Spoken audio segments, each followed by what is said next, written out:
Welcome everybody to the Unlocking Opportunities Navigating Job Market Challenges. I am your host today, DJ. I'm a career counselor here at Career Services. We're going to go down the line and we're going to have everybody introduce themselves that are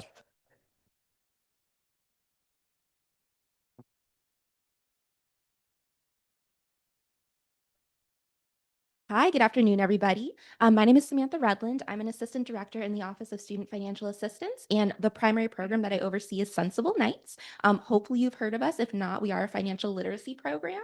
So we do events all throughout the fall and spring semesters on different financial topics.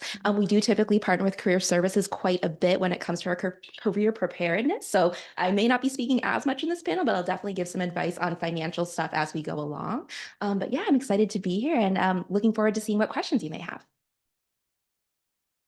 Hi, everybody. My name is Alexandra Minnick. I'm the assistant director here at UCF Career Services. I work on the career planning side, which is where I help with students primarily with helping with their job search, their practice interviewing, their career assessment exploration, resume, cover letter, LinkedIn. I always just tell everybody if it's anything career, come and see us. That's what we do and help students. Hello, everyone. My name is Yonitha Berryhill. I too am on the career services team on the employer relations side of things. I'm an employer relations coordinator, and I typically sit at the downtown campus. So similar to what Alexi just mentioned, all things career downtown, come and see me. I also have a human resources background and SHRM-CP certified. Hi, my name is Jamy Parilla. I'm an undergraduate student, but I work with Career Services as a career peer advisor, also assisting with a lot of, Alexi said, with students' career development. But I'm also involved on campus with research experience as well.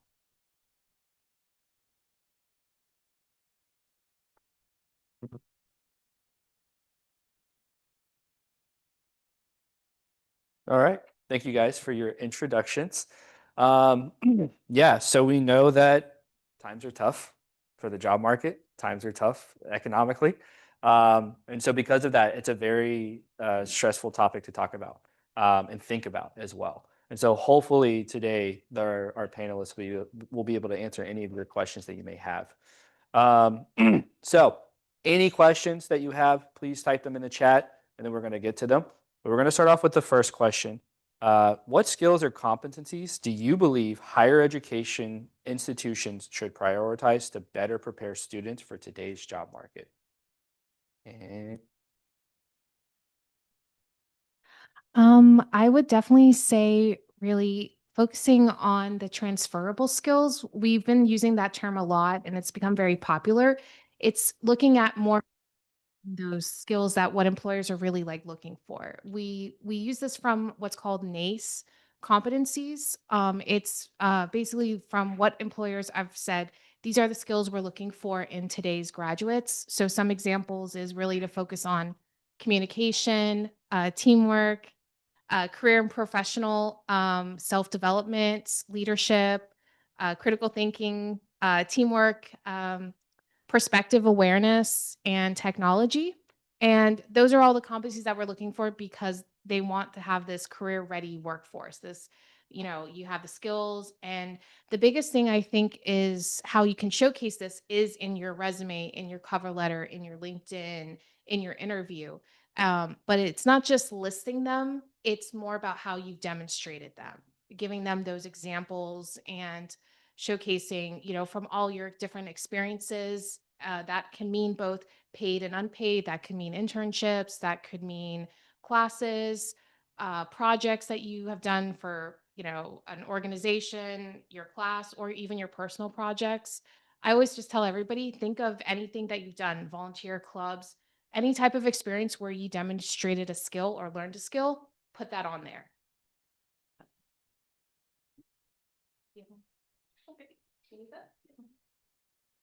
I definitely agree. But I will add, I would say communication skills, which is one of our NACE competencies that Alexi was listing off here.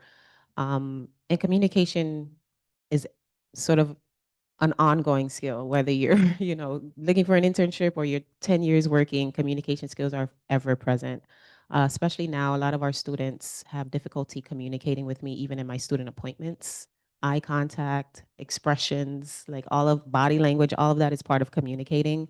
And then I will also say written and verbal and digital communication. So when you are getting ready to apply for jobs and eventually get your internship or your job, once you're in that company, they're going to want to see that you can communicate through their Slack channels or Teams channels and text messages and email, good old fashioned Outlook emails and things like that. So communication skills are the one thing I would say is a big priority. Awesome. Anything? All right, thank you guys. Welcome to our new guest. So, what are the biggest challenges recent graduates face in today's job market, and how can they overcome them?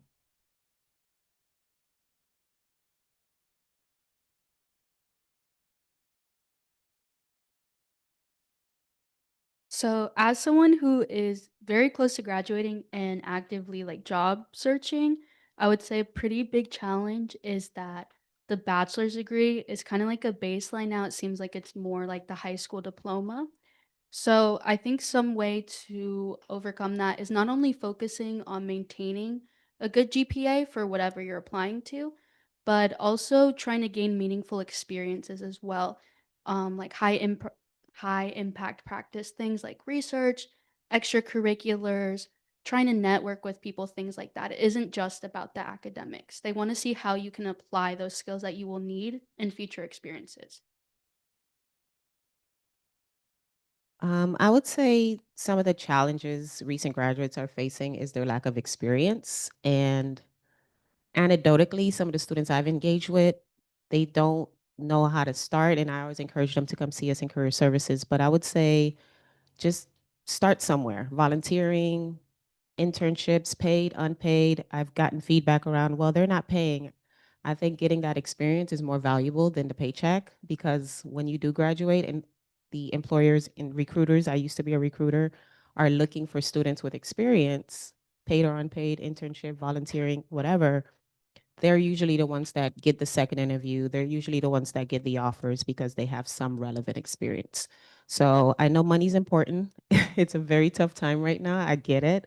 But if you could do a summer internship for like 2 to 3 months unpaid, trust me, it's going to go a long, long way. I would definitely say what Jamy and Yonitha definitely agree with that. I think one other thing now has become is the AI, the use of AI now in the whole process of the job market now, knowing that resumes have to be now what we call ATS friendly. What that stands for is applicant tracking system, is something that a lot of employers now are using to, as you apply for a job and you provide your resume, they're scanning through it with the AI system. And what they're kind of doing, I would say, think of it as like a Turnitin, if you know the plagiarism report. Not that they're looking at the plagiarism of the resume, but that they're looking at, they basically give the system a, here's the job description. And then it's going to look for all these different keywords and the knowledge, the skills, everything there. And then your resume goes in and it's doing like a comparison to see, does this match? How much does this match? And then at the end, it gives it kind of like a percentage. And they usually have a, um, and they usually will have a percentage that they have. And then if your resume or application meets that, then you go through to the next step, which is where the actual human resources, that interviewer, that recruiter will actually look at that resume. And that's the process of, getting into the actual interview. So what we're kind of seeing is that when we're first initially applying to jobs, it's a AI, it's a computer, like not as much of the actual human looking at that resume. And I think that's kind of a big challenge. And that's really changed a lot with the job market. And we've been really focusing here at Career Services, for example, really trying to help students, do that. And in different ways with understanding, like, you got to make sure you have the keywords in there, because that'll help get you through that system, knowing about the format of a resume, because we kind of traditionally in the past, before the AI now being kind of utilized in the research, in the resume, that everybody was creating, how can I make my resume stand out? So they were really starting to use like different types of templates, colors, fonts, and that's great. And that was looking awesome. These resumes were looking great. But then what has happened now is that this AI system doesn't do good with that templates. So what kind of happens is that now you have to, as I tell everybody, you have to kind of make two different resumes. You have to make one that is for this AI ATS system. That's your electronic version. And then I always say, then you can have your template, your fun resume that you can use for when you're going out to networking, you're going to a career fair, you're meeting people and you want to give them that resume. That's a really great one for like in person to use that template in, that nice design, colorful one. But then for anything on the AI system, you really just want to stick with the traditional resume. And if you are looking for examples of that, we do have that on our website under create a resume. There's a different couple samples. So if you are looking for what is this resume you're talking about? It's there with a lot of samples and help. And then you can always come and see us at Career Services and we can help you with that. Thank you. Yeah, I think those are all really good points. And I think that also brings to my point that just knowing where to start in the job market can feel very overwhelming. We just covered specific topics on where to start and overcome challenges, but when you're looking at it as a whole, it can kind of make it hard to even put your foot in the door. So I think really knowing where your resources are and how to access them is a great way to overcome that initial fear or just overwhelming sense of where do I start? Career Services, as I've been saying, is a great resource. They have a lot of options and meetings, opportunities, different resources on their website just so that way you can kind of know where you're going, develop a path, and then also have support along that journey as well. You don't have to be alone in going through your career journey, especially at the beginning. I also advise, building up your career network. So networking, like we talked about before, going to different networking events, LinkedIn, building up that base of other peers as well as professionals in the industry that you can reach out to for that information if you're feeling lost or stuck.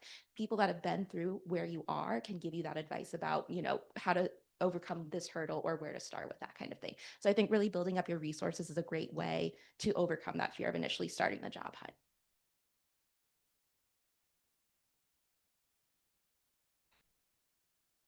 All right. Thank you guys. All great answers. One thing that I do want to add to is I think a lot of times students are very hyper focused whenever they get their degree to the point to where they're like, I have to get something in my field. It's also okay to not necessarily start directly in your field. Sometimes you need to gain a little bit more real world experience and then eventually something will come. So just something to keep in mind. For those that just joined us, thank you for being here. If you guys have any questions along the way, just raise your hands and then we'll get to them. Okay. So how has the rise of AI and automation shifted the types of roles available to new graduates?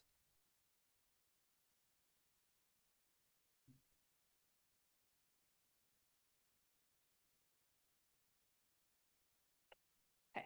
So with the rise of AI and like automation and things like that, there's now more roles that are requiring things like analytical thinking, digital literacy is a big one, and being comfortable working with technology. And since technology is one of the NACE competencies, employers expect graduates that are comfortable with digital tools. And even with things like in my undergraduate research experience, I've had to actively adapt my skill set to reflect the needs in my field of interest.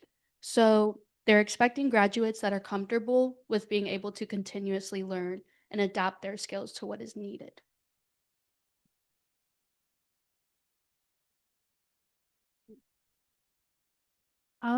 I would just say that I think one thing is that what we're seeing now is employers are really wanting you to, kind of use AI as a tool and to feel like comfortable with it and using it, as a way to help you with maybe more of the thing. Like I kind of say it as maybe you're trying to get an idea and trying to kind of brainstorm, maybe thinking of using how like AI could help you with that.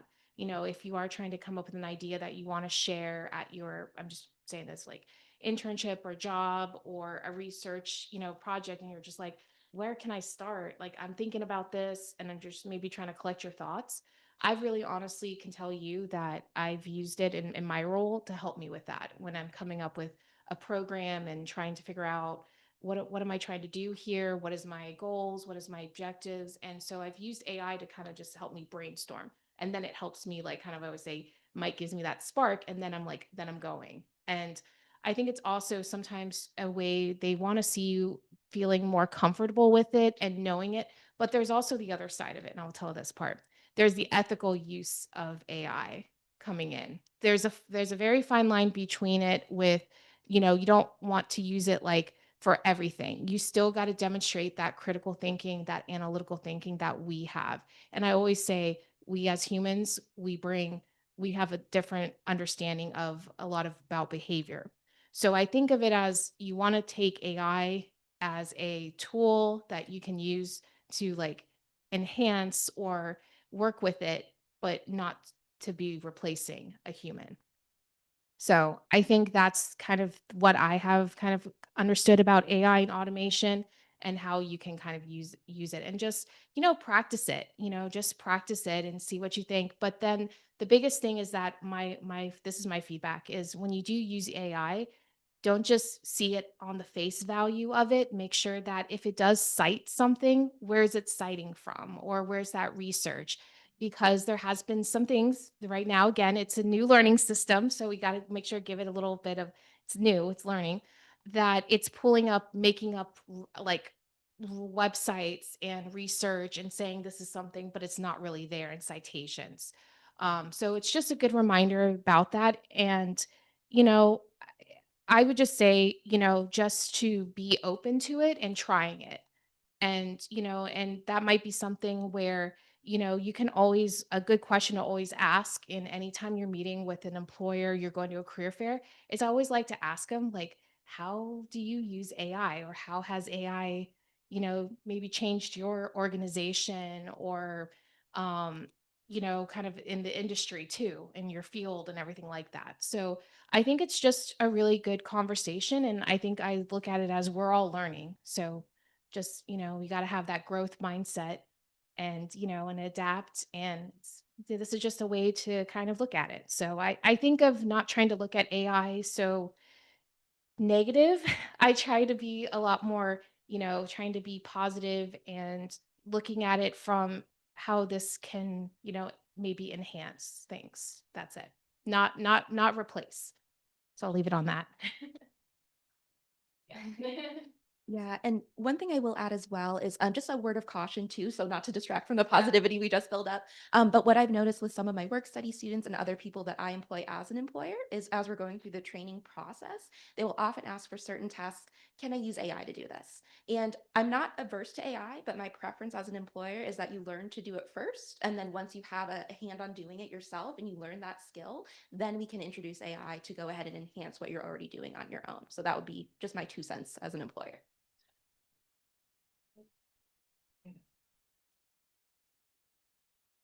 Yes. Question in the audience. Well, not a question, just a Comment in the audience. Yeah. Speaking to my chest. Sure. I just wanted to kind of piggyback off of Alexi's comment there, like using it as a tool, because it can just totally come up with like random information and facts. I tried to have it help me critique an article the other day, and it generated completely false information. Yes. And so it's like to remember that it's a tool and to take everything at face value or take it with a grain of salt. It's really important because it might just be made up. But I do also have a question. Yeah. Can I ask my question too? Yeah. Okay, so if I'm a student who is getting into a job field or a career field that has a declining job outlook, right? Maybe it's going to decline by 10% over the next 10 years. Okay, so really bad, really decreasing. How am I supposed to navigate that job market?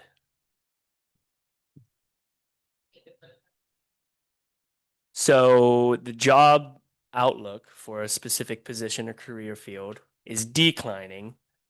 right? So there's going to be less jobs in the future. How am I supposed to get employed? I would say this is where reskilling would come into play. And that's not always going back to school and getting a degree. Maybe that is some trainings, maybe that is sometimes it's networking, to be honest. And then just understanding your industry. If that industry sort of has an adjacent industry or a similar industry, you can kind of maybe jump to that other industry, so to speak. And then transferable skills. We talked about transferable skills. I'm sure if you've been in an industry for like 10 years, 5 years, couple years even, there are some skills you can kind of place on your resume to highlight those transferable skills for the new job. But I would say some reskilling, training, networking will probably get you there. Of course, you can always go back to school and get a new degree, but that's time and money that not a lot of us have. So I think those are my responses. Anyone else?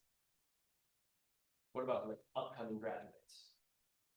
Upcoming graduates who are looking at an industry that might be in decline in the next few years?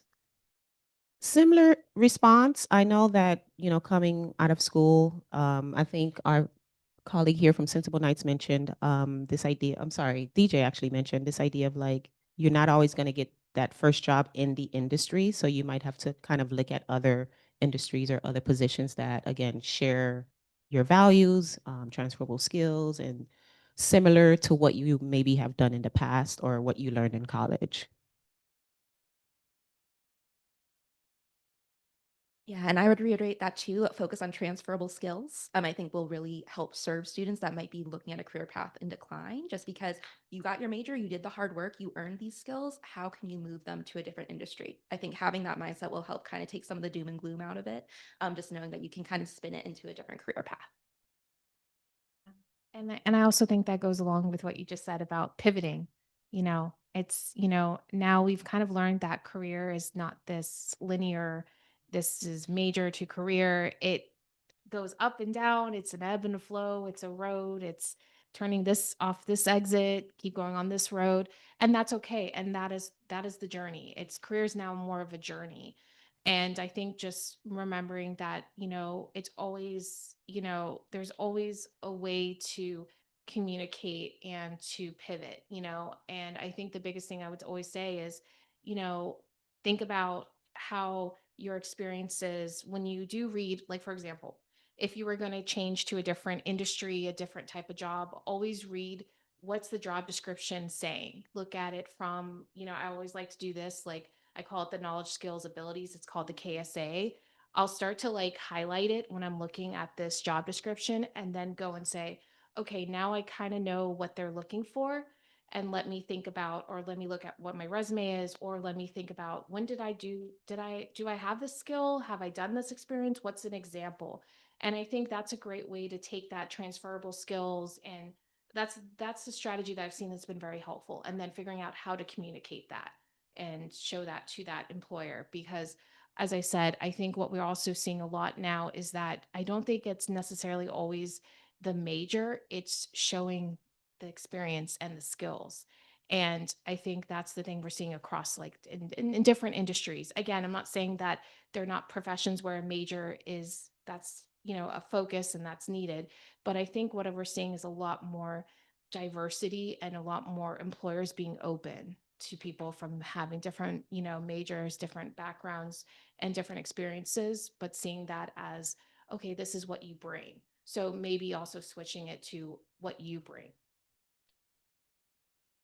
And I guess I'll add lastly, for someone who's maybe getting ready to graduate or have recently graduated, we have our alumni office. So they also have job postings, networking opportunities, events, programs. So that could be another sort of resource that that potential student can tap into.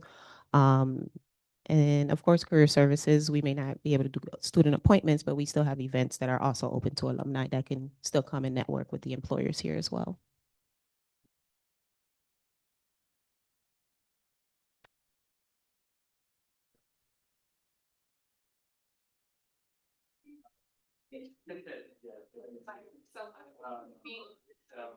She liked your. So really, yeah, so really great answers. One of the things that was experiences yourself outside of the classroom, connecting with people. So how can students effectively build professional network while they're still in school?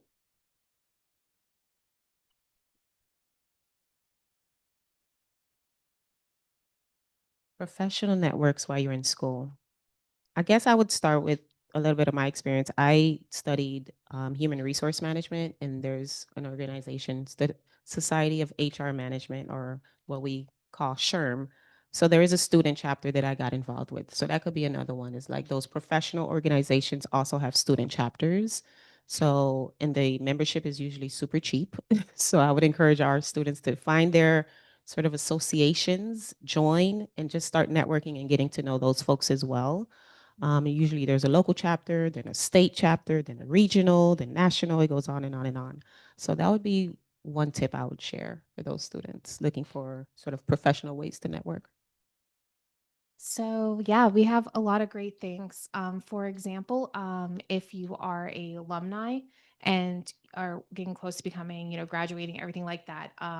Tiffany from Alumni Services, there's a really great platform that she's developed that called Knights Network, and that is an exclusive for alumni to join a platform where they can connect, they can share jobs there, a great place to maybe find mentors, make those connections. But it's kind of like an exclusive UCF platform. It's kind of like taking like LinkedIn, but more for UCF, right? But then another place to definitely look is I always tell everybody the biggest thing to look at is if you are, I'm trying to find out more information about my field, get tips, make connections. I always recommend to everybody to do an informational interview, but do it with an alumni. If you're ever like, how do I get started? I think an alumni is a really good starting point because you already have that commonality. You're both UCF Knights students, and maybe you find somebody who's in a major or a company that you're interested in.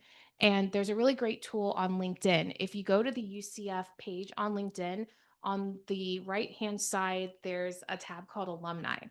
And there you can see there's over 300,000 alumni that are from UCF that say that they're from there. They have a LinkedIn account, and you can actually look by title. So if you want to look for a position, you want to look for a major, what your major is. If you want to look for a company, if you want to look by any of that, it'll do a search and then pull that up to you. Like who's an alumni that works at Google, who's an alumni that works at, you know, uh, Lockheed, right? So you can kind of think of who's there and find those people.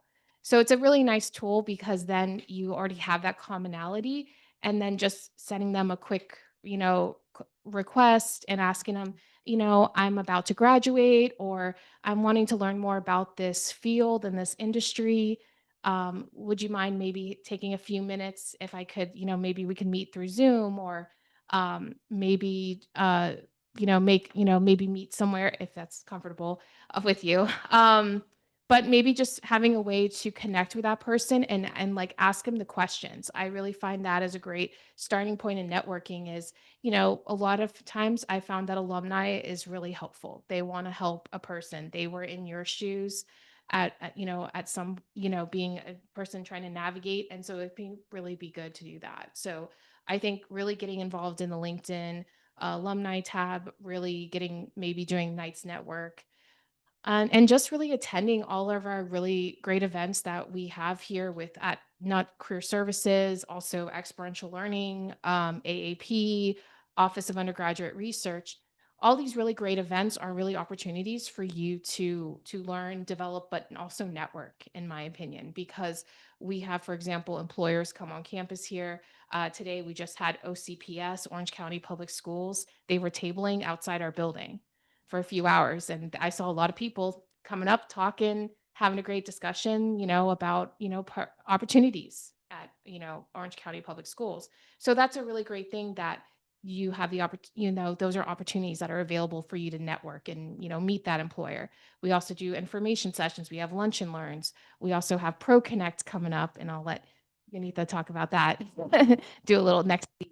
And that's another great way to actually network. That's a networking event. We have the career fairs. the big internship and career expo that we host. We just hosted one in October, and then we're going to host one again in the spring. So we always host them twice a year. So really just any way that you can network. And then this can also include your clubs, um, faculty, your peers, friends, just kind of really reaching out. It's not, I always say it's both. It's reaching out to your already established network and then also going outside of that network. So really kind of honing in on everybody that you know. And those are great ways for you to really connect and also meet new people and help you make those connections. And I think that was all really good advice on where to make these connections, networking events, career fairs, going within your different clubs. But I would also like to highlight the importance of the follow up. So once you make that initial connection, it's important to get contact information. Maybe they have a business card so you can stay in touch, send a follow up email saying, I enjoyed speaking with you the other day. This is a career path I'm really interested in. And then maybe making that informational interview request. And then also following on LinkedIn and other services. So instead of just following them on LinkedIn, you make it a little bit more personal, then they keep you in mind and will be more willing to share information with you. And also if opportunities arise that you might be a good fit for, they have you in mind already. So that would be my one piece of advice with that. That's perfect. That's very perfect because that's what we call the hidden job market. If you know, you know. Yeah. So just to add a little bit to that, the hidden job market is where I want to say 80% of people get their job offers or, get extended an interview. A lot of my jobs were from the quote unquote hidden job market, and that's essentially a referral or someone who knows you or someone who's seen you around. Maybe you're always at the event and they got to know you little by little over time. And they're like, what's that one girl? She's majoring in such and such. I think we should bring her in for an interview because of XYZ. So the hidden job market is T.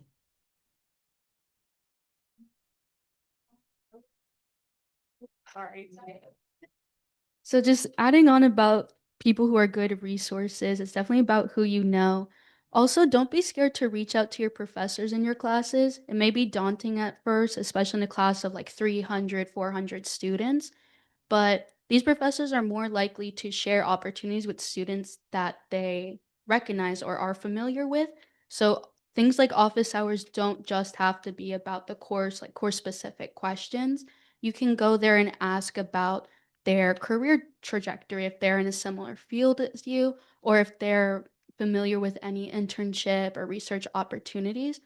I recently just had an informational interview, not even on this campus. It was someone that works all the way in Lake Nona, and she actually gave me the contact of someone else at a completely different campus, like across the country.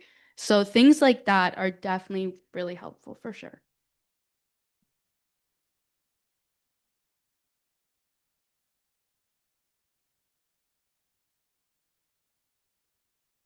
All right. All really great advice, right? It's very positive, very optimistic. But sometimes when you apply to jobs, like you just feel down and defeated. Like you're just like, wow, everyone's rejected me. My mom doesn't love me anymore. So, what strategies do you use to help students remain optimistic and proactive when employment prospects feel discouraging?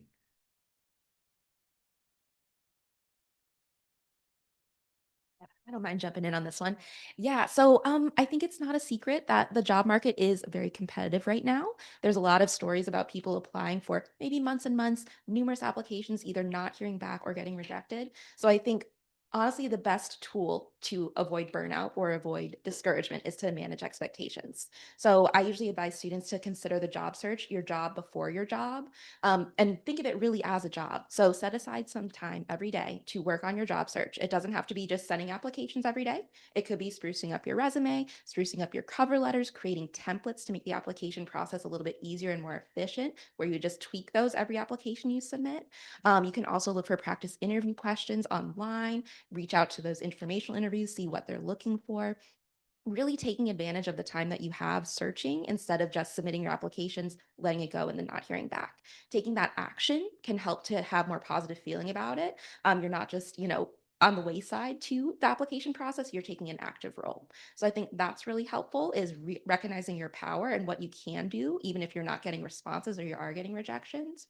And then also using it as a learning opportunity. So if you make it to the interview stage, that's a great time for you to ask questions to these employers.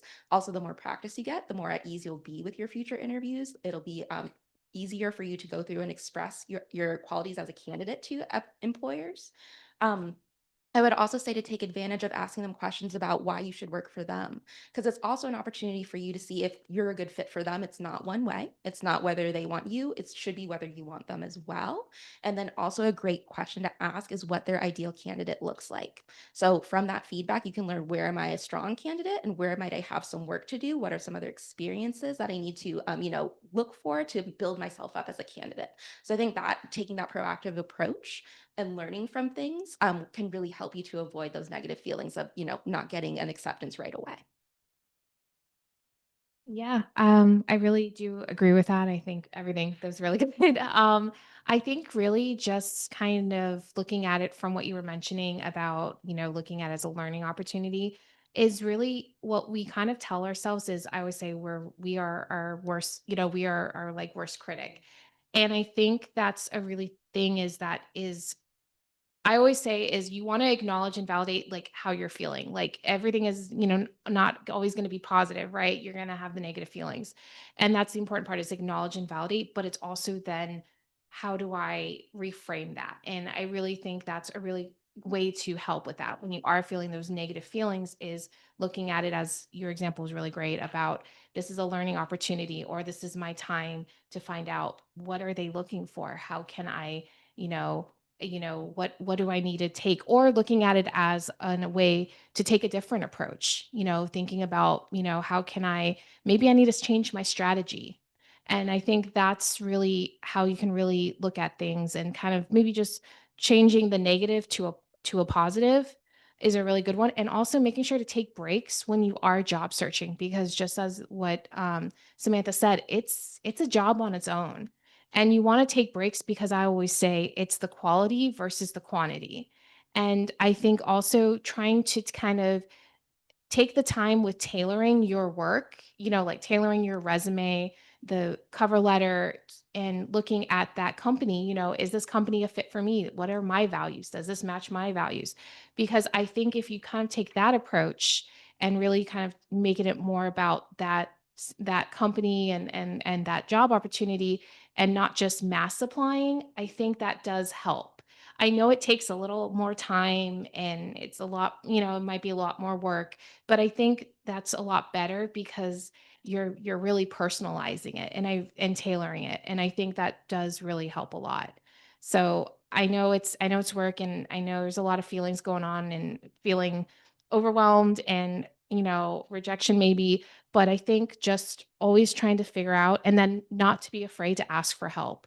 So if you are feeling these feelings are getting, maybe they're persisting and it's really starting to really have a more negative impact, I recommend reaching out to, seek out any type of mental health counseling or other resources. Maybe that's also including in that not just if you're a student, but also alumni, graduate as well, just asking for help. And that can also mean asking for help from, a friend or reaching out to, again, maybe alumni if that's about the job, search, how can you help, So I think just saying that it's okay to ask for help.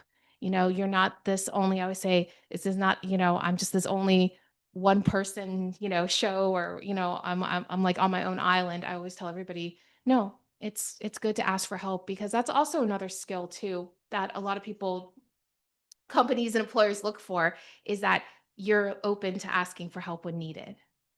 So No, yeah, I completely agree with everything that was shared. Asking for help is definitely a skill. I agree with that.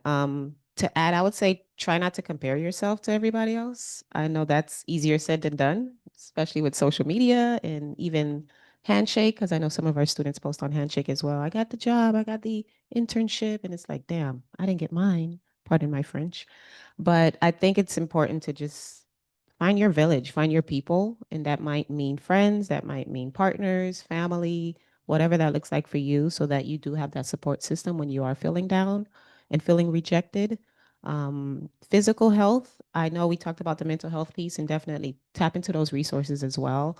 But I find that the mental health and the physical also helps. I'm a runner. If I'm having a day, running usually helps me, getting on the treadmill or just running in the neighborhood, some fresh air, and then kind of like reset and try again.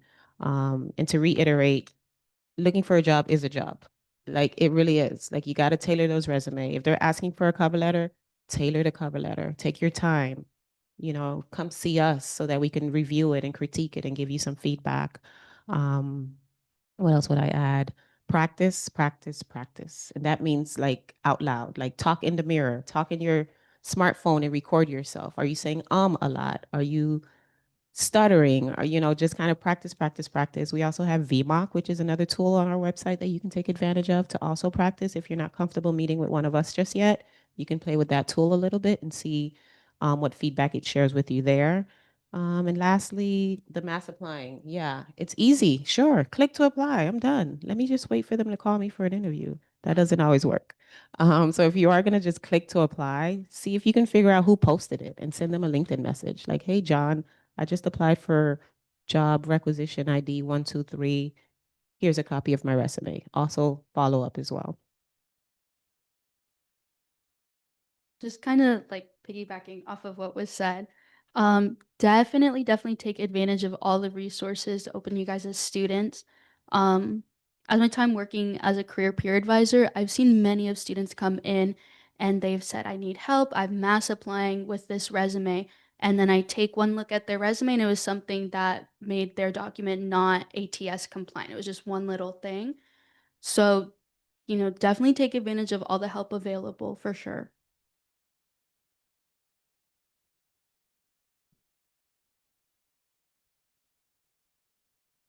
All right. Thank you guys for all of that. So one thing too that, students definitely struggle with, both undergraduate students and graduate students, trying to find part-time work and trying to balance their financials and everything. So how can students minimize their debt or balance part-time work while they're in school? This might be my time to shine.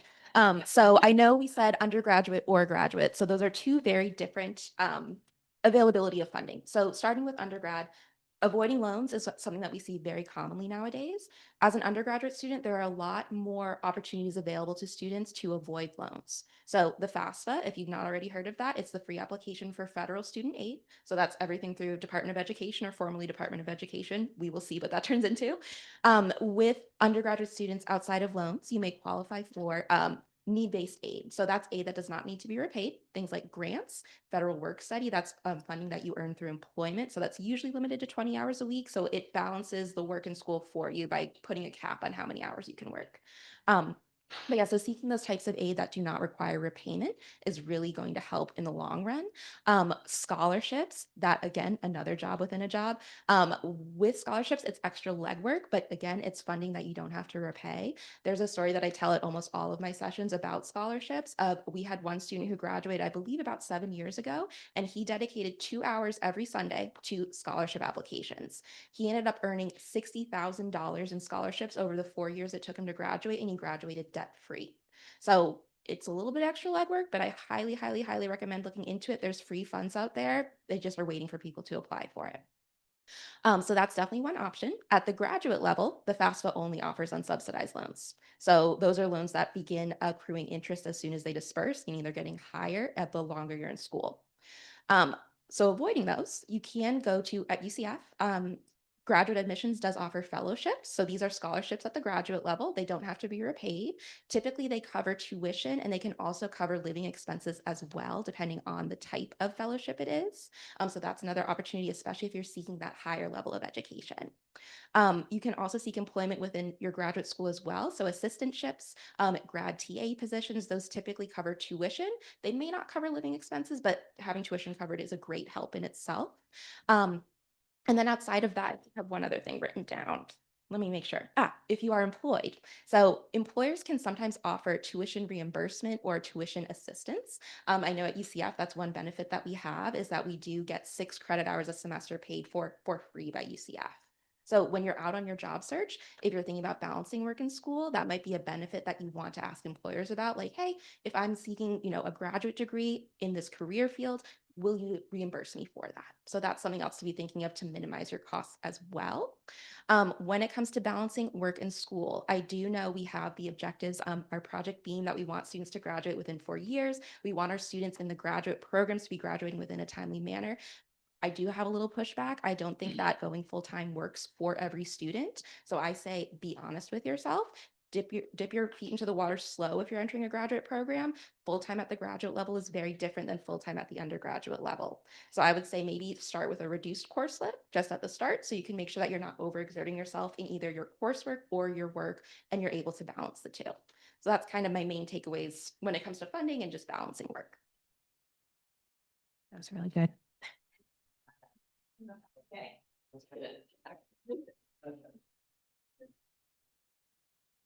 All right, so getting low on time, so we're going to ask our last question. What types of services do career services and Sensible Nights provide at UCF to assist students with navigating today's job market? Mine will be the shorter answer.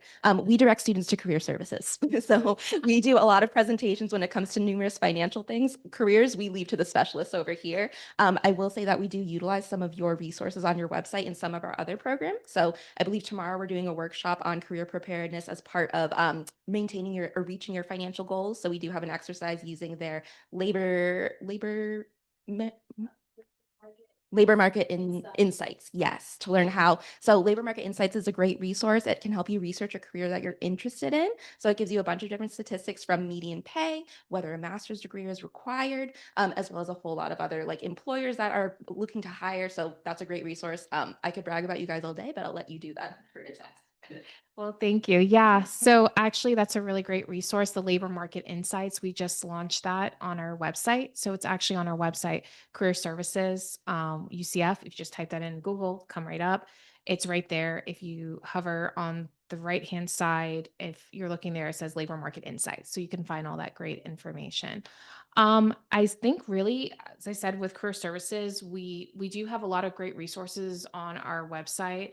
So if you ever are looking for help with like as I mentioned, resume, cover letter, LinkedIn, what are common mock practice interview questions? We have lots of great resources. We also have a list of like what are the job search platforms that you can use. Also have our Focus 2, which is if you are looking at interested in taking career assessments, I highly recommend that. If you've already taken, yes, thank you. Thanks. That's the website behind me. So you can see the awesome website. Honestly, I just tell you, just go and check it out and look at it. It's a lot of great information, lots of great, just what can I do with this major? What are careers that I can pursue? It's basically has everything there. So I highly recommend, and also great way for you to keep up to date, because I do know sometimes with Handshake, it's a lot of events. There's a lot of things going on. And sometimes it's a little hard to find hey, what employer is coming on campus. But on our website and also on our social media, so feel free to follow us on social media too. We'll definitely put when events are coming up. So you'll see so if you're ever like, oh, who's coming up? What kind of employer is coming in November, or what events are coming up, you can look on our website. So if you ever find that maybe a little easier, stay more like way to stay updated, that's a great way. And then, as I said, what we offer here at Career Services, in addition, is on my side with working with the students, is we have different appointments. You can make an appointment through Handshake. We do them either virtual or in person, your choice. So we do we do a hybrid model. And we do job search strategies, career assessment, exploration. We do mock practice interviews. We also do resume, cover letter, and LinkedIn critiques. We also have drop-in hours. So if an appointment doesn't work for you and you're just like, I'm already on campus, can I just get this resume, cover letter, LinkedIn looked at? We have that. We also do them both in person and virtual. Tomorrow is actually an example. We have our pop-ins. So if you are on a Zoom and you're like, hey, I need to go get my resume, cover letter, LinkedIn looked at after attending this panel, come over tomorrow from 1 to 3. You can get that done. I think you said them all. I will plug that we will have employers on campus next week for ProConnect. You can register for that event via Handshake. Registration is not required, but it's strongly, strongly encouraged. So please come on out at the Student Union next week for ProConnect. I want to say we're going to have at least 4 to 5 employers there, and there will be opportunity to network. We put a big emphasis on networking for our students, so that employers will be around after the panel is done answering questions. They'll kind of go to a separate side of the room or the other side of the room and just be open and available to talk to you guys. So please come on out next Wednesday. They pretty much covered all the resources. I would just say, as a student, when I first began, I didn't even know career services existed before I got here. So definitely, if possible, don't wait till you're about to graduate or you're starting your senior year. Try to get it like in contact with us and utilizing your resources as soon as possible. Thank you, Jane.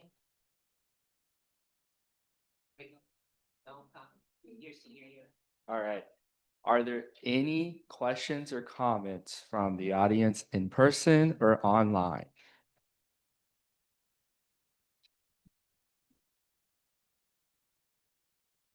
All right, we got a question. Hold on, I'm coming. Big.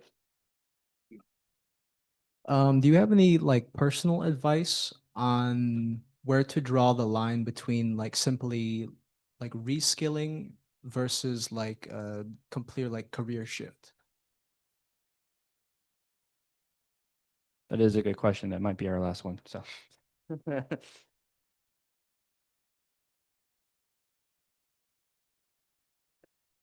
That's tough because I think it depends. I hate to use the it depends. Oh, sorry, I hate to use the it depends answer, but it really does. Depending on where you are in your career, do you want to share more, or is that the question? I mean, like for me, like I'm a graduate already, and I graduated with a degree that I found out like it favors like freelance work, which is fine, but like I'm running into issues in terms of like that sort of work does not provide like benefits like medical care, that kind of thing, and I'm realizing that's something that like I value more. So yes, and so I'm kind of in this like situation where I'm not sure whether I should pivot to a career that would facilitate that more, or if I should, you know, look in like tangential industries that, you know, that maybe would have that, but maybe won't. That's the situation I'm in right now.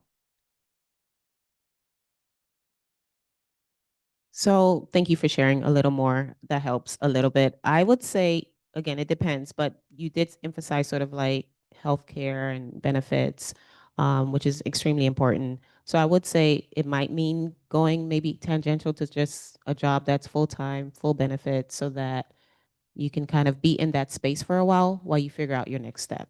The other thing I would say is, I think I lost it. While you were answering the question, I had a thought. Okay. So I'll kind of say with what what Yonitha said, sorry, is that is really about trying to see about your values, because you mentioned a lot about your values. And I think that's a really big determining factor when anything you do in your career, job, wherever you work. So I think that's something that is really important to always, like, as you mentioned, so I'm really proud of you for doing that. And I think it's great knowing what you're looking for, because that's really going to be your driver of a career change. I can kind of just share really fast. I made a decision. I previously worked in mental health setting, where I was doing mental health counseling, and the opportunity kind of arose where I could, I wanted to get into, I love working with the college student population, and I wanted to learn more about career, because when I was doing mental health counseling, a lot of times career came up. It was like, how do I handle it? How do I do this and that? And I was like, I don't really know much about that. So I actually decided to actually reskill and went for a graduate certificate here at UCF, as for career counseling, and did that. And that really helped me learn a lot about it. And then as part of it, I actually had to do a little small practicum internship just to get some, actually hands-on experience when I was finishing that certificate. And that was actually here at UCF Career Services. And that actually helped me find out that this is a path that I'm really interested in.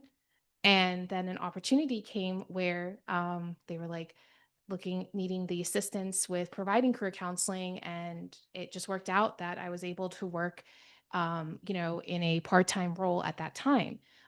They were like, well, we're not able at this time to provide full-time, but if you are interested in working part-time, we'll see eventually we might be able to work towards a full-time. And I said, okay, that sounds great, and it's like great experience, great opportunity. And just for me, it was actually, I'll be honest with you, it was the value of what was here. It was me making a change and pivoting and knowing that, I'm going to be, going down in my salary a little bit, but it was worth it in the end, because I will say this, that it just rebuilt my whole skills. I really enhanced, and it was really the value and the environment that I worked in. I really found that the place that I worked in was just so supportive and really helped, me find out, more about myself, and just giving me the opportunity and just the values. And it just aligned, it really aligned. And I didn't realize how much I was really looking for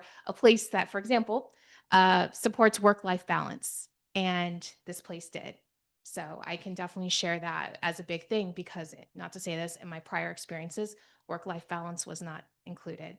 So I think for me, that's really what pushed me into my career, was actually my values and me wanting to reskill, because I had an interest in something, but I had to kind of go slowly into it.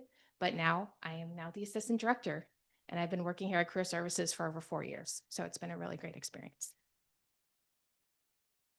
Yeah, and I think that's a great anecdote to know that making the leap can be kind of scary, but you don't know, maybe you will like what you pivot to a little bit better. You might find different values that you fully, wouldn't even have explored without this change. But I will say, coming from the place where you're just beginning in your career path, making sure your base needs are met is extremely important. So if you need medical care, or even just a salary that's survivable, I think that needs to take precedence over where exactly you are employed. Because the thing is, once those base needs are met, then you have the room to kind of explore a little bit more. And if you don't like where you move to, you can always go back to your initial interest. So I think for your situation right now, definitely make sure that you have everything you need and prioritize that. And then once you're more comfortable, then we can do more exploratory, job market things.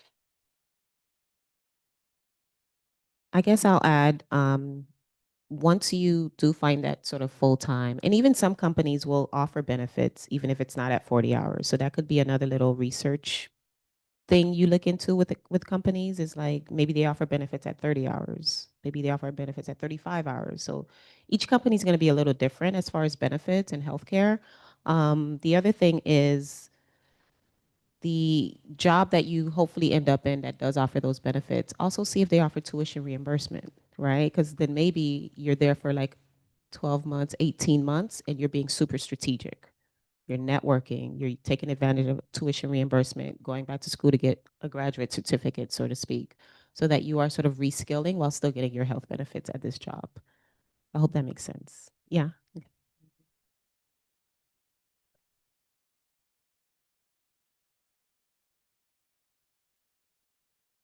All right. Thank you for that question. That's a really good question. There's a lot of people that are in that situation as well.